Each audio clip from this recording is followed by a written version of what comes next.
Car driver Subrahmanyam హత్య కేసులో అరెస్టైన YCP MLC Anantha Babu విచారణ కొనసాగుతోంది. శుక్రవారం రాత్రంతా అనంతబాబును పోలీసులు విచారించారు. ఈ సందర్భంగా పోలీస్ విచారణకు ఆయన ఏమాత్రం సహకరించలేదని తెలుస్తోంది. పోలీసులు 30 ప్రశ్నలు సంధిస్తే కేవలం 6 ప్రశ్నలకు మాత్రమే అనంతబాబు జవాబిచ్చారు. ఈ హత్య కేసులో సాక్షులకు నగదు ఇచ్చిన వాళ్లు ఎవరో తనకు తెలియదంటూ పోలీసులతో ఆయన బుకాయించినట్లు తెలుస్తోంది. శనివారం కోర్టులో అనంతబాబును పోలీసులు హాజరుపరిచారు.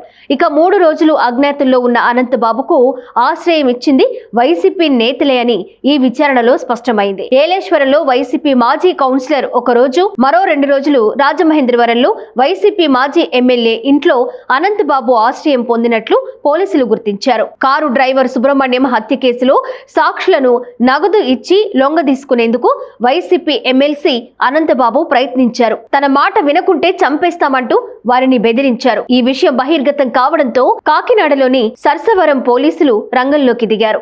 సదరు సాక్షులను పోలీసులు విచారించారు. అనంతబాబు బెదిరింపులు నిజమని రుజువైంది. దీంతో అనంతబాబును అరెస్ట్ చేసేందుకు కాకినాడలోని నివాసానికి పోలీసులు వెళ్లారు. అప్పటికే ఆయన అక్కడి నుంచి తప్పించుకున్నారు. అయితే శుక్రవారం రాజమండ్రి జిల్లా కోర్టులో విచారణకు అనంతబాబు హాజరయ్యారు. దీంతో ఆయన్ని పోలీసులు అరెస్ట్ చేసి సర్పవరం పోలీస్ స్టేషన్ కు తరలించారు.